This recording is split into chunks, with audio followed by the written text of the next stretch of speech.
ഭാര്യയും ഭർത്താവും തമ്മിലുണ്ടാകാറുള്ള ചെറിയ അഭിപ്രായ ഭിന്നതകളെ പരിഹരിക്കുന്നതിനു പകരം അതൊരു മത്സരമായി കാണുന്ന പ്രവണത വർദ്ധിക്കുകയാണെന്ന് വനിതാ കമ്മീഷൻ കാസർഗോഡ് നടത്തിയ സിറ്റിംഗിൽ 39 പരാതികൾ പരിഗണിച്ചു.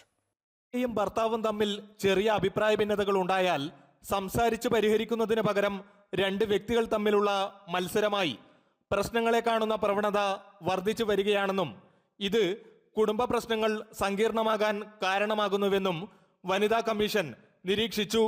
ഇത്തരം കാര്യങ്ങളെ ഗൗരവത്തോടെ കണ്ട് പരിഹാരത്തിനായി കൗൺസിലിംഗുകൾ നൽകുമെന്ന് വനിതാ കമ്മീഷൻ പറഞ്ഞു. ഗാർഹിക പീഡനം സംബന്ധിച്ച വിഷയം കാസർഗോഡ് നടത്തിയ സിറ്റിംഗിൽ വനിതാ കമ്മീഷൻ പരിഗണിച്ചിരുന്നു.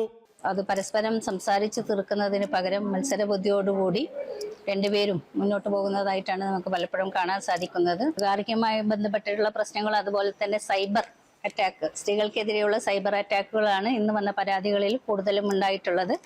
എൻഡോസൾഫാൻ ദുരിത മേഖലയിലെ അമ്മമാർക്കായി കമ്മീഷൻ ഈ മാസം പബ്ലിക് ഹിയറിംഗ് നടത്തുമെന്നും അറിയിച്ചു.